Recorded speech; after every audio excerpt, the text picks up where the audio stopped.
Hello and welcome to my studio. I'm Jessie and this is the Knit Up and Dye podcast, episode 61, Investments. As always, I'm going to start with special thanks to all of my subscribers, both new and ongoing. I love you guys and you're the reason I do this. Please, if there's something you'd like me to discuss or demonstrate, write to me. Let me know. I'm happy to do that for you. And if you have questions, don't be shy. Ask them. I'd like to start with a hello and welcome to Kathy, A. Smith, Cappy, Myra, Sandra, Lonnie. Thank you all. You're wonderful and thank you for adding me to your lives.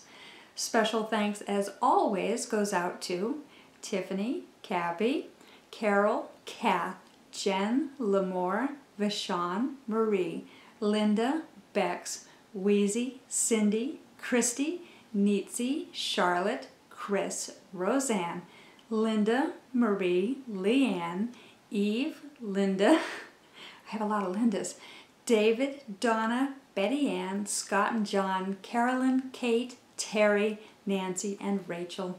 Thank you all. And as always, a very warm and very grateful thank you goes out to all my patrons. You honor me. Thank you. Let's dig in. I have my cheat sheet as always. I'm not that talented. I wish I could remember everyone's names. You all matter to me. I just can't remember everyone all at once. I have topics to discuss this week, but not a lot to show you. As you're all aware, as I've discussed for a couple weeks now, I am taking a little bit of time out because of my shoulder. I have a torn rotator cuff and I'm giving it time to heal. In addition to the torn rotator cuff, I've got TOS syndrome, which is basically like having carpal tunnel, but here in the shoulder area. So it is aggravated by repetitive motion sorts of things, and I'm taking a break. I love knitting, I love dyeing yarn, but sometimes I have to step away so that I have longevity going forward.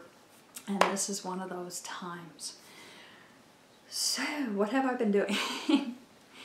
I've spoken for a couple weeks now about my 1,000 Things project. This is kind of a life simplification project in which I'm ridding my life, my household, my existence of 1,000 things. Things being objects, kitsch, clutter, that sort of thing. I am up to 776, I'm proud to say, although I haven't been good about it. I really need to dig in and get more done, and the garage is coming. We are going to really dig in and rid our garage of a lot of stuff. My husband is quite sure that there's more than 1,000 items in there alone. I agree with him. We just need to get in there and do it, mainly because we have a very, very old water heater in the back of it that we are both praying to the hot water gods doesn't decide to kick off before we dig into our project. It needs to be replaced. This week I did do some knitting. Yes! I'm very, very carefully easing my way back in. And by that I mean that I will knit for maybe 30 minutes and then stop. I have not had subsequent pain from that. But I'm being cautious. It's better to be cautious than to dive in and do a marathon session and regret it later. Part of easing back into it is also easing into new postures.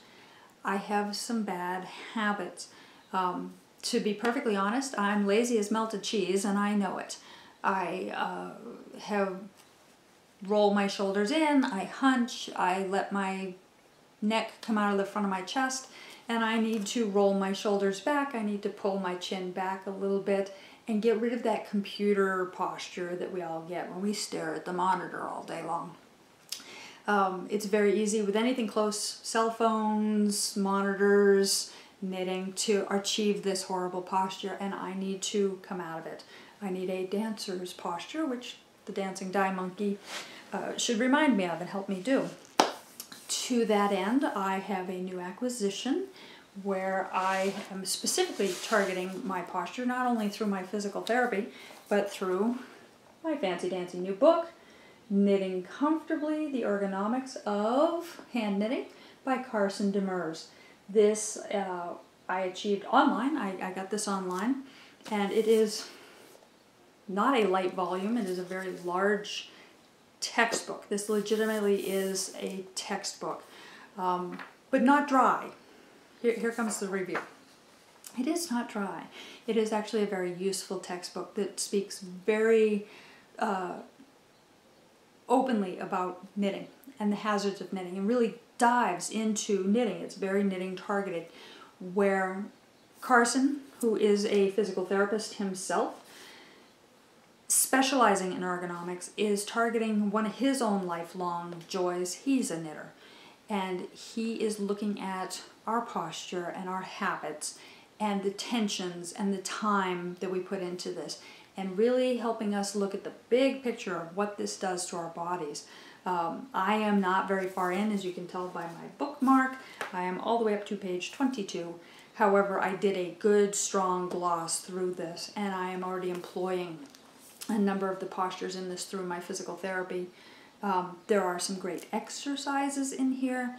There are some little mini projects and swatches in here to help you focus on making these changes and seeing where the problems can occur. So I'm actively digging into this and actively employing this new upright, neck pulled back, straight back kind of posture. And so far, so good. The hardest one for me, besides relaxing into a hunched posture, is maintaining the 90-degree or more angle when I'm holding my knitting down in my lap to work. I think that I'm not alone in that when I'm knitting, I love to have my fiber right up in my face, and I like to look at every stitch and every color. When it's way down in my lap, my vision's not quite as strong and I don't have the same pleasure from it. I feel like it's too far away from me. I really enjoy having it up where I can really see it, and unfortunately that means either pulling my elbows away from my body to maintain that 90-degree angle, or accepting that I need to make changes. So I'm making changes. I'm making changes. I will talk more about this book as I dig deeper into it, but it is a fantastic reference. If you are somebody who does a lot of knitting, you will eventually end up with a repetitive motion pain, whether you are 16, 60, or 160. It's going to happen at some point if you are avid, if you are stressed, if you are overtired. Sooner or later, we're going to get a fatigue injury. And this is, knowledge is your best defense against anything, isn't it? It really is. So certainly as I dig deeper into it, I'll talk more about it. But I think the most important thing that I've pulled from it thus far, other than correct my posture, is taking breaks. I think of my knitting as leisure time. I'm usually in a very relaxed posture when I do it, and that's all well and fine, except even being sedentary is bad. We need to get up, we need to move, and that's preventing clots, that's preventing other fatigues and stresses. It's important. And so now I'm trying to knit, as I ease back into it, in little smaller batches, and really taking time to get up and walk around for a second, whether that's putting the dogs out, bringing the dogs in, flipping over the laundry, taking time to make a cup of tea, reheat my cup of tea, or even just utilizing the ladies' room, because sometimes that's the only time we get up from our knitting is when our bladder is yelling at us. Not, there's too much information. Anyway, take a break from your knitting. Take a break. And I'm not saying take a week, I'm saying take 3 minutes. Get up, walk around, do something else for a second. One of the things that I like to do, and it's unfortunately something I need to employ now into my knitting, but is otherwise something that I actively do when I have other activities, is I will binge clean my house, in that I'll be doing other things and I will stop for a second and just dust one shelf. And then I'll go and I'll do whatever the major activity is I'm supposed to be doing. And then I'll stop and I'll vacuum a room. And by changing that activity, I'm breaking up the repetitive stuff that's actually causing me harm. It's one of those things, and it helps me accomplish a whole lot more in less time without feeling like, oh my God, I gotta clean the house. Little bits are easier to swallow than big bites. I had mentioned when I told you all that I had ordered the book that I also bought a skein of yarn. That's what I was holding up. You know, if you spend $9 extra, you save $12 in shipping. I needed more yarn, clearly. So I purchased Mandragoria. It is Malabrigo in the cheetah base. I believe, yes, this is a single. It's 100% merino superwash, and I just love the color. I think it's beautiful. It was not a hard thing to force into my shopping basket to give me free shipping. It really wasn't.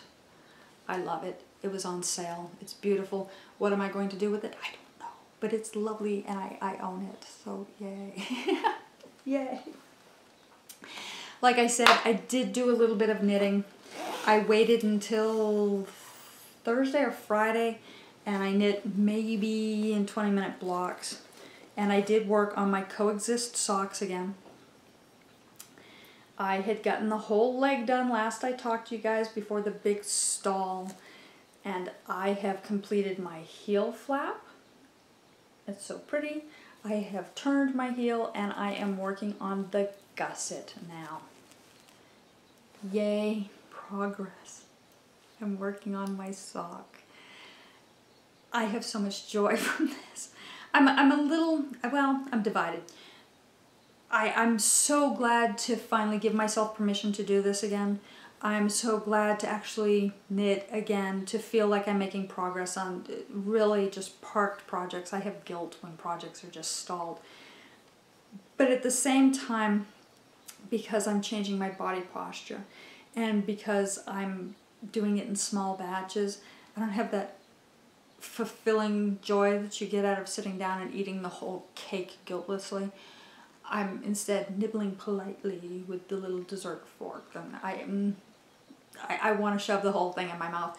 The beauty of it is that it's finally going again, and when this sock is done, I'll have a pair, and I'll have a great sense of accomplishment because I'll be wearing a pair of something that I did that was before and after, and will be a marker of my transition, of my growth, of my healing. So we're there. We're headed in the right direction.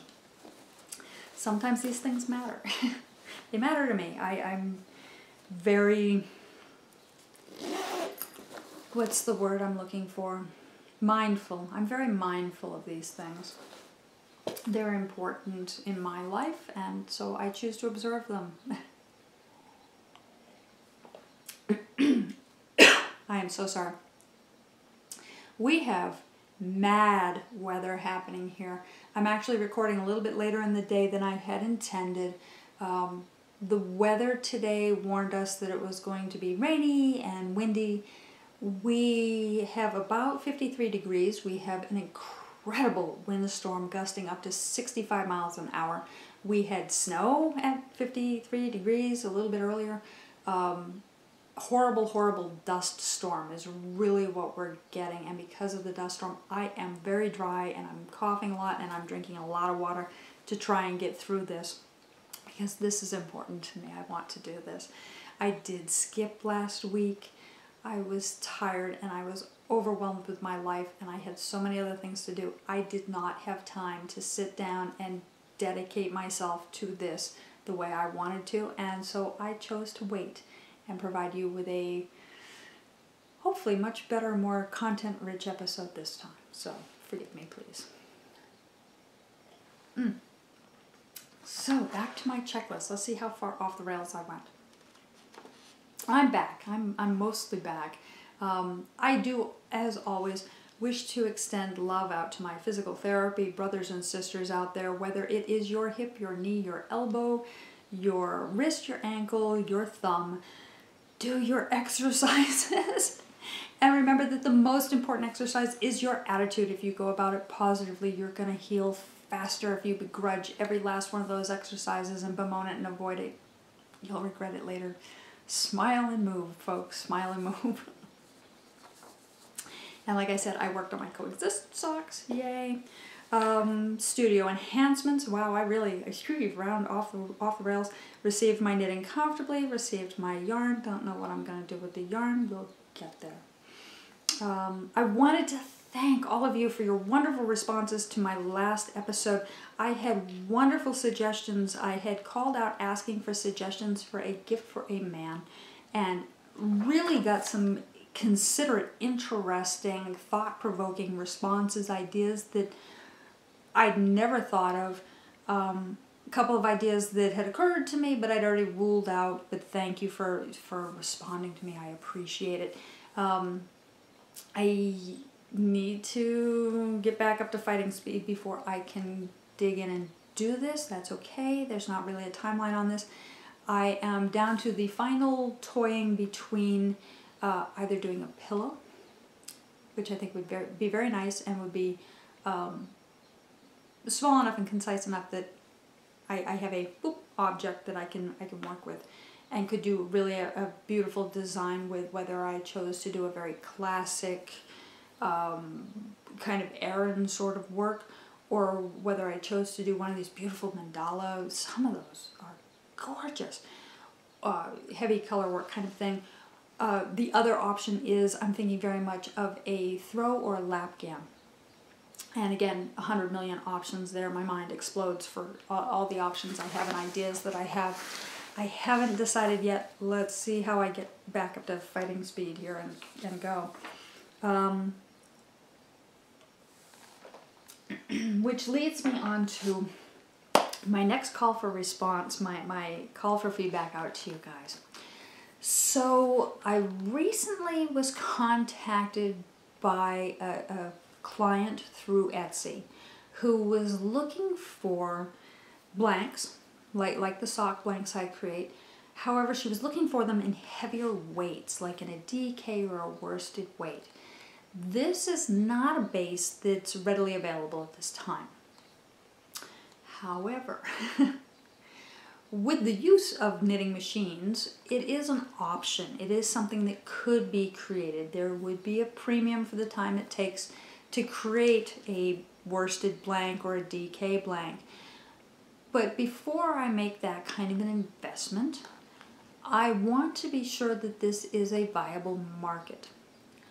And I've reached out to a number of close contacts, and I've asked their opinion on it, and it's not looking great. But everyone that I spoke to said, ask your community. And therefore I am. Thank you very much for being there for me. So if you would be so kind to weigh in, I would love to hear your thoughts on a worsted weight blank or a DK weight blank. Mindfully, is this a product you would use? Is this a product that appeals to you? Is this a product that you feel other people would be attracted to? My mindset. Here's my thought process and argument on it. I think it's a lovely idea. I think artistically it's exciting. There's a huge, huge difference between what you can do dyeing a fabric versus what you can do dyeing strands that are bunched together. And you get very different effects, very different effects.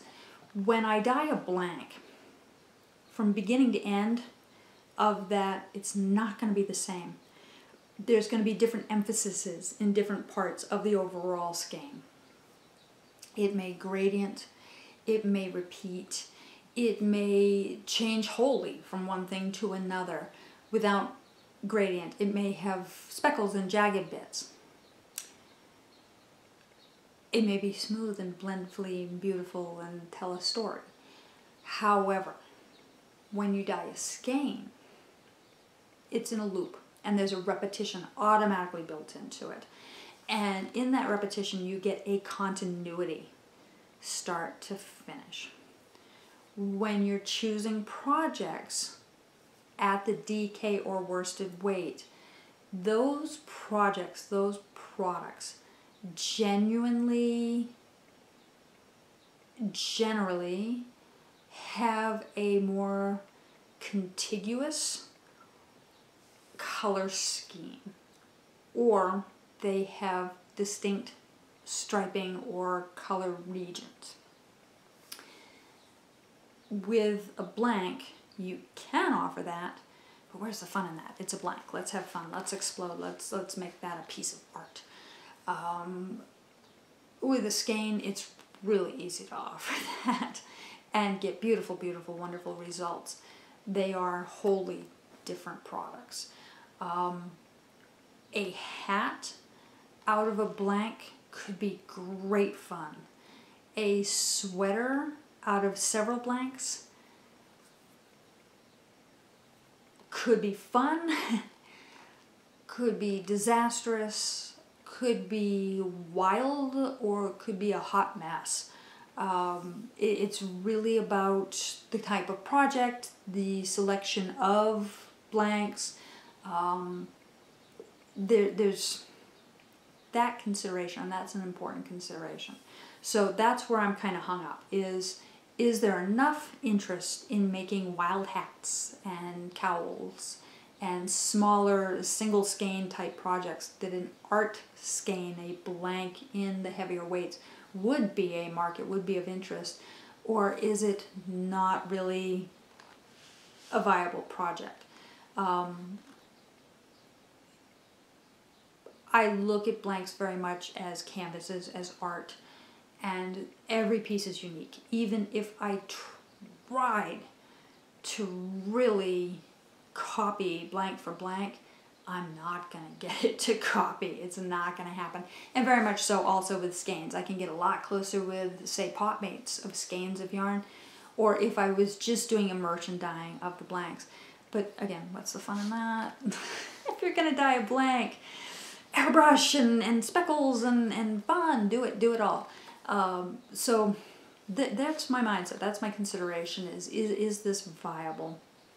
If it truly looks like it's viable, sure, I'm going to give it a try. Why not? Let's have some fun. But if the honest response is, yeah, no, I don't think I'd use it. It sounds beautiful, it sounds clever, but no, I wouldn't do it. Great. That's the information. This is the research stage of developing a new line in your business. I reach out to my community and ask what my community wants and is looking for and is doing and is enjoying. Thank you in advance for your response. I greatly appreciate the feedback I get from you guys every week. It means the world to me, and often you're too kind. Thank you. So, life. Last week I skipped, like I said. My cell phone died. Flat out dead, will not reboot, dead, died. It's a little traumatizing. I had a lot of notes on there that unfortunately weren't backed up. And they were ideas for color skeins, they were contact information for some people, emails that I had saved to folders that I didn't back up your stuff. Back up your stuff. Even if you think it's perfectly safe, back up your stuff. It's not. Also, of course, on my list, I still need to do my taxes. Yes, I took an entire week off last week from dyeing and knitting and still didn't do my taxes. There were other things going on. Next weekend's the weekend. I don't have a choice. I'm doing it. Also this week, we planted our seeds to start our garden, and we acquired chickens. So I have little baby birds in the other room, and I have seedlings in a window getting ready to start, and I'm headed into the busy season where we really kick in and clean and set ourselves up for the coming year. And it's funny, this is more New Year's to us now than New Year's is. This is where life changes, and all of a sudden we have all these things to do, and it's really my busy season, and I have a lot on my plate. A lot on my plate. That's good. That means I'm still kicking. And I, like I said, I didn't do any knitting, so I have guilt about that. This is a knitting podcast, and I want to share your experience. I want to offer information. I want to have knitting to show off, and I have a little bit of guilt about that, but I'm back, baby. I'm back. So to kind of fill that void, I have been doing my beading, and thank you all for your compliments and your encouragement and your support. I had a wonderful name suggestion for my new doll. I'll show you the progress I've made on her thus far. And I've been referring to her as Penelope as a result of the name suggestion. I think that's lovely and fitting. She's very much a Penelope in my mind. And I've gotten a little bit of work done on her this week, mainly on the body work. There's some beading there, and I'll try to see if I bring it in. It should focus for you because it sees her face and thinks it's a face. Brilliant! Smart little camera. So this is my doll, and I'm doing bead embroidery on her. I think these are great fun. I love the personality that you can imbue into them, and the design work, and just the close work, and listening to the art and seeing what direction it wants to take you in next. I have great joy and fun from this, and so that's what I've been doing. And as you can tell, I've accomplished very little this over 2-week time. That's how much I've gotten done. But it brings me peace, and it helps fill the void that I don't get from knitting. And it's very, very slow work, so it's not a lot of quick repetition that can aggravate everything. So this is what I've been working on.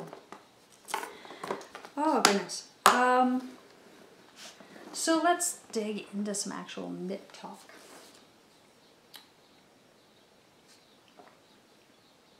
An interesting topic came up this week regarding the debate between classic versus trendy, and making choices about patterns and projects to do. And this has really come very much into my attention focus recently, where my knitting time and my knitting capacity are so limited. I have much more appreciation, and I give much more thought and focus onto what I want to work on and what is valuable for me to spend my time on, so far as knitting goes. And while trendy is fun and exciting and bright and colorful and eye-catching and cast me on now, I'm more mindful of my investment of time, of effort, of pain before I just go ahead and cast something on. And so I wanted to talk a little bit about the difference between classic and trendy. And I really wanted to start with what in a pattern is a marker of it being a classic piece or a trendy piece, and the kind of questions that you need to ask yourself when you're making this sort of decision as to whether this is something that you want to invest in. And I'm sure all of you have that internal editor already, but sometimes you need a reminder that maybe, although this looks really cool, it might not be the best investment of your time and energy, or money for that matter.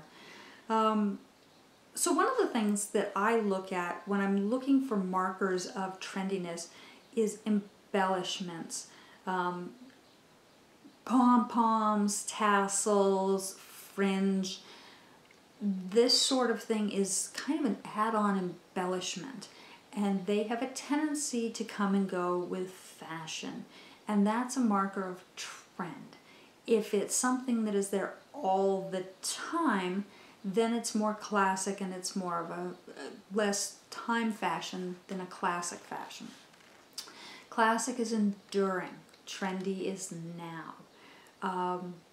An example of classic, an embellishment that crosses lines between classic and trendy would be fringe. If it is Western wear, there's very likely to be fringe. However, if it is Western wear, it is very rarely knit from wool. So fringe on Western wear is classic. However, fringe on wool items is trendy. It comes and goes with seasons, ages, and fashion trends. That's where there's a crossover, there's a line. Another example of a crossover embellishment that crosses between trendy and classic is the pom-pom. Pom-pom on the top of a hat, classic, been there forever. It comes and goes. Sometimes we do a tassel, sometimes we do a braid, sometimes we do a flat top. But generally speaking, a classic hat has a pom-pom on top. Pom-poms on a sweater, on a drawstring at the end of a shawl is trendy. They come and go, and they are usually very short-lived. Simple example. Other markers of trends. Color. A tennis ball yellow with pink striped sweater is trendy. Yes, it looks cool right now, and it looked really cool in the 80s, but you wouldn't have been caught dead in it just 10 years ago. Trendy. Other markers of trend versus classic is shape. Cropped tops are back, folks. Don't know why, don't like them myself. Cropped tops are back. Will I be knitting a cropped sweater? No. Other styles that are trends that come and go.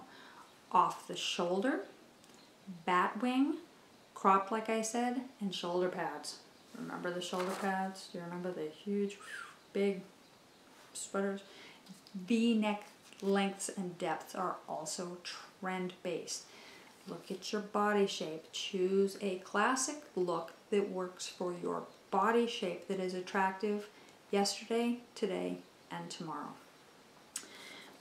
One of the things that I always ask myself when I'm looking at taking the time to create a garment that I want to have be something that is enduring in my wardrobe is, would I have looked out of place wearing this 5 years ago? How about 10 years ago? Would it have looked fashion forward, out of place, or would it have blended in and been fashionable and appropriate? If it is something that would have endured over that timeline, if it's something that I could have worn for the past 10 years, most likely it is something that I'll be able to wear for the forthcoming 10 years. That's important. Is it comfortable? Fashion has a tendency to be very uncomfortable. 6-inch heels, folks. Not comfortable. Look hot. Not comfortable. Pain for beauty, right? If it's gonna be uncomfortable on me, if it requires holding a certain pose, it is trendy. It is not classic. Can I update it later? Here's the key. Here's how to be fashion forward. Here's how to enjoy trends without making a bad investment. Can I swap out the buttons on it? I can be trendy now and make it stay trendy later. Can I remove or add the other embellishments? Can I take off the tassel, the pom-pom? Can I add a pom-pom to it later when pom-poms come back into fashion? Great way to keep your stuff classic. Even on that hat, it's easy enough to do a pom-pom with a button attachment so that you feed the button through the top of the hat, you have the pom, and then when your son or daughter realizes poms aren't cool this week, you can take it right off. Easy. Still have a nice classic Aran style hat with or without the pom. And finally, the math. Math. It is the foundation of all knitting, is it not? Here's a garment. I love it. It's going to take $80 worth of yarn.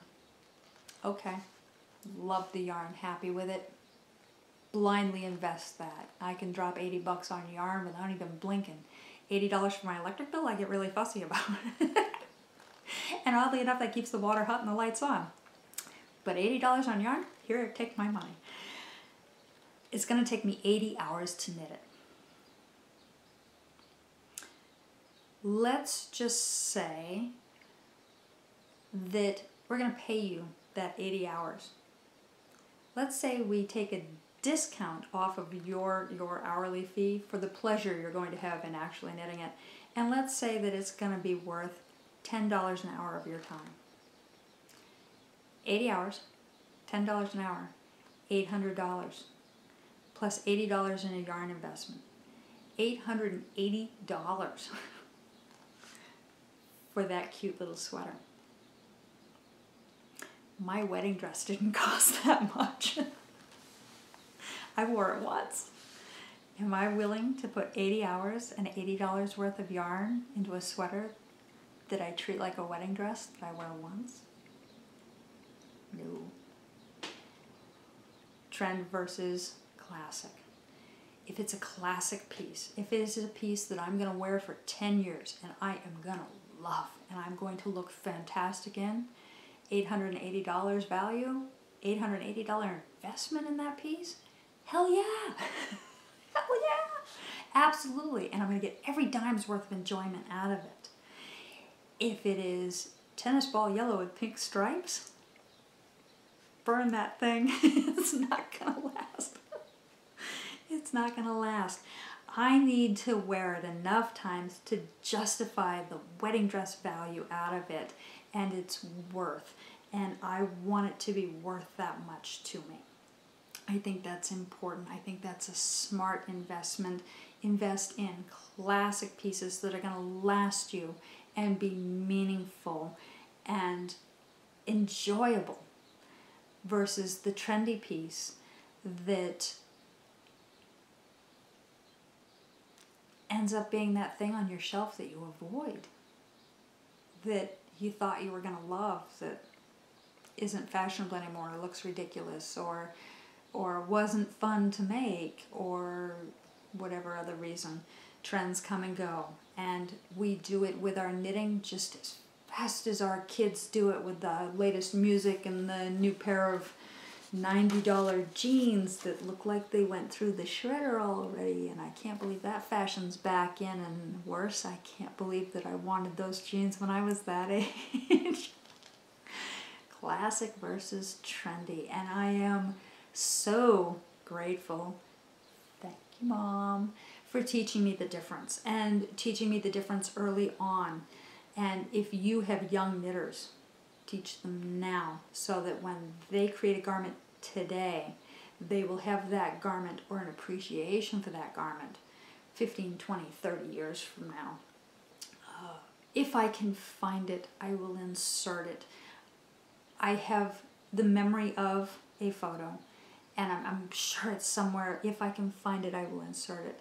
Of myself at a very young age, I think I am 5, in a natural colored Aran sweater that my mother knit for me, that I'm wearing at the beach one day, and I look back at that piece with great fondness and very much would like to recreate a sweater in that classic style to have again, to keep the nostalgia of, to keep the memory of, and just to re-experience. The classic stuff is the best. It really is. So that's my knitting rant for the day, is investment. Knowing that there's much greater value in the enduring pieces, and taking the time to choose your projects wisely. Also to that end, I would like to be the voice of caution. One of my favorite pastimes, and this is me at my most human, most raw, most exposed dark side of my personality, I absolutely love sitting down with knitting magazines and ripping them apart. My favorite saying is, just because you can doesn't mean you should.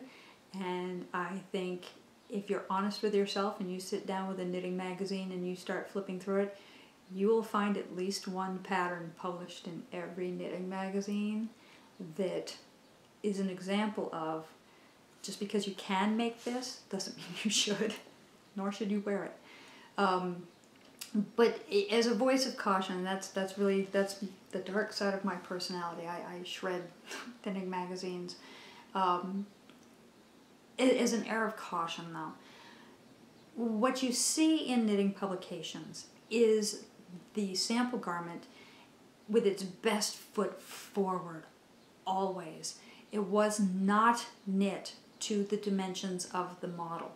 It was not knit for the model's body. They found a model that fitted as best they could. And then they used clips and double stick tape and lint rollers and poses and lighting to put it in its best possible light.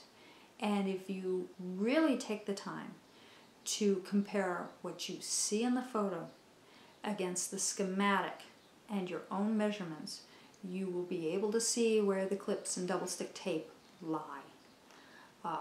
It's very important to analyze a pattern before you cast it on. And I'm not talking about swatches. I'm talking about the fashion of the piece, the posture of the piece, and whether or not it really fits your body style. Again, this harks back to, is it a classic piece or is it a trendy piece? Is it meant to be oversized more so than the model that's wearing it, or is it to be more close fit? And these are choices you need to make about your body shape, your personal fashion, your personal style, and the piece that you're going to make. I have numerous times made the mistake where I looked at the beautiful sweater in the fashion magazine, and there's the pattern, and I have the yarn, and I cast that baby on, and I knit mad on it, and I'm so excited because I'm going to have that piece. And then I got far enough in that I got to a point where I could pin it up or try it on, and was soulfully disappointed in what I was actually creating, because it was, although a beautiful piece, not right for me, and I had made an investment foolishly. That's my rant. Look closely at those. Look at the shadows. Look at the edits. Believe it, those anorexic models have been airbrushed in the Cosmopolitans and other, Self and Life and whatever other magazines. Same thing happens in some of those knitting magazines, especially the mass publication ones, and just be mindful that there are edits. It's important. So there, invest wisely, whether it's your time, your pain tolerance, or your money. Be smart about it. My week going forward, I am going to very judiciously and carefully continue knitting on my sock. I have no expectation that I will complete it. I only have to do half of the gusset, the foot, and the toe. I will be satisfied. Notice the reinforcing positive self-love language. To have made it through the gusset and onto the foot by my next podcast. And I will be podcasting next weekend. I promise you, no skipping out.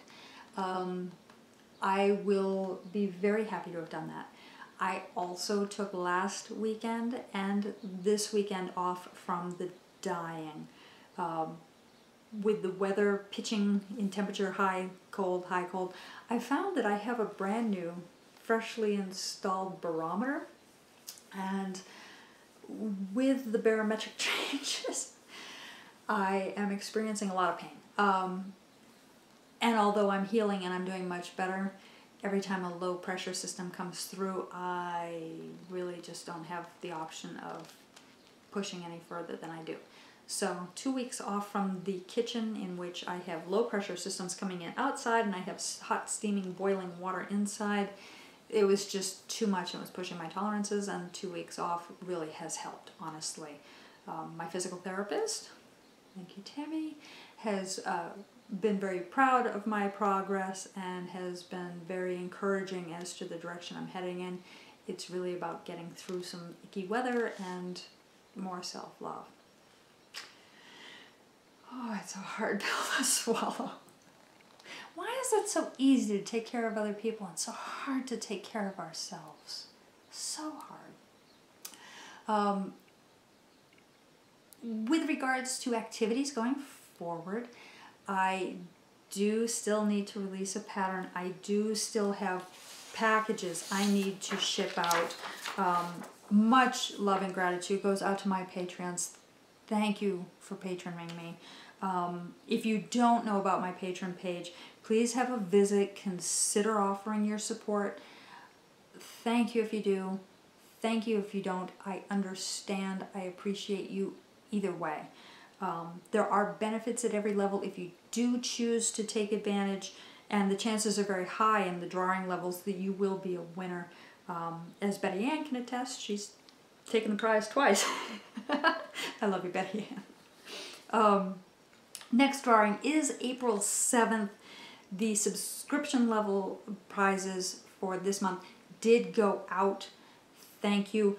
I am very sorry, and I do very much need to ship still to Betty Ann, Charlotte, and Kath, who won the drawing levels. My apologies. I promise it will be well worth the wait, and thank you so much for your support and your patience. It's coming. It will be worth it, I promise.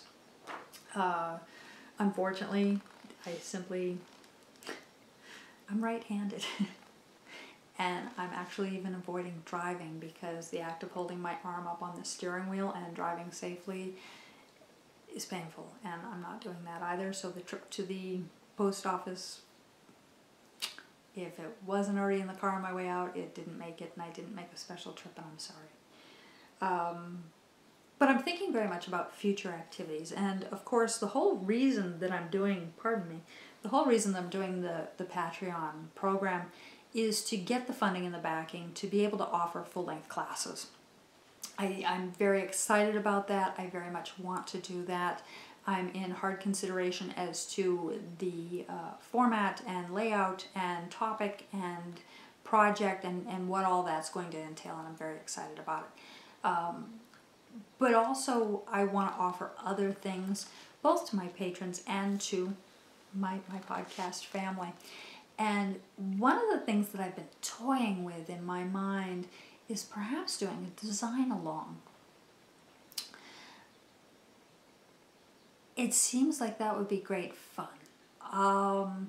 To take some base patterns, whether it is a base cowl, a base sock, a base hat, and very much like those wonderful coloring pages where you get a nice blank sheet with the shape already drawn out on it, and you get to color it in the way you want it to look.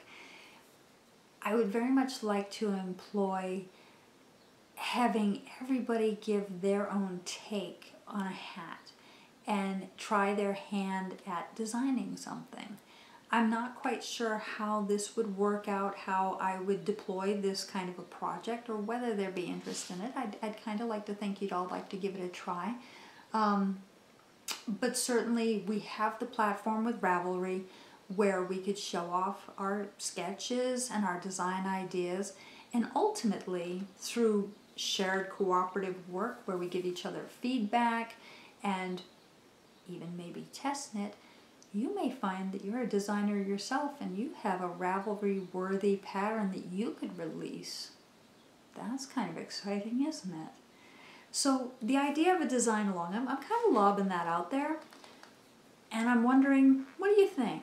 Would you be willing to participate in that? Would you like to have just a base pattern that you fill in with stitches yourself? Do you already make your own little changes to things and make your own designs? What do you do? Are you willing to share? Would you be interested in being part of that community and playing along? Of course, you know me, I'm all about respect. We share ideas, and we are artists that work outside of a vacuum so as not to suffocate, but we are respectful, and we do not take somebody else's idea and call it our own and publish it. We grow from each other. So I would very much ask that we all understand that if we did this, if we chose to do this, that we respect other people's design ideas, and if you are inspired by it, call it out. Hey, I love what you did, and I thought, what if I did it with this? Honor each other. Honor each other. So certainly, I'd love your feedback on that as well. This is a feedback episode. Tell me what you think. Would you be interested? Would you like to do a design along? Would you merely like to have a little bit of coaching back and forth with me privately to help get a pattern idea that you have out there? Happy to help you. That's it. That's all. I don't have a lot for you guys this week. I'm going to look and see if I've got a picture of little Jessie at the beach in her sweater. And I'll try and plug that in for you guys. But otherwise, I'm going to go and do my physical therapy exercises joyfully with the correct posture. And then I'm going to sit on my sofa and put a nice hot rice bag on my shoulder and relax it, and maybe do 20 minutes of knitting this afternoon after I edit this. I love you guys. I'll see you all next week. Be mindful of what you invest in.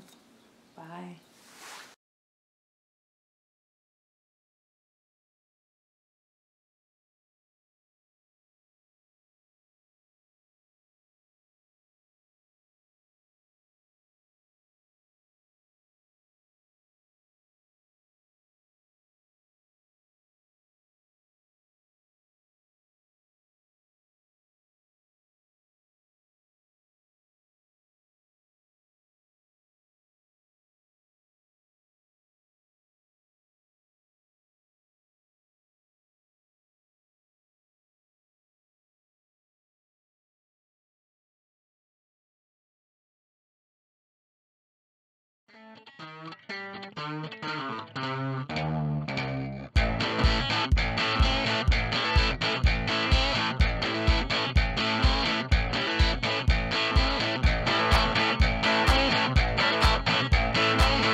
Bang it, drop it, drag it, pump it, pump it, boom, till they have a heart.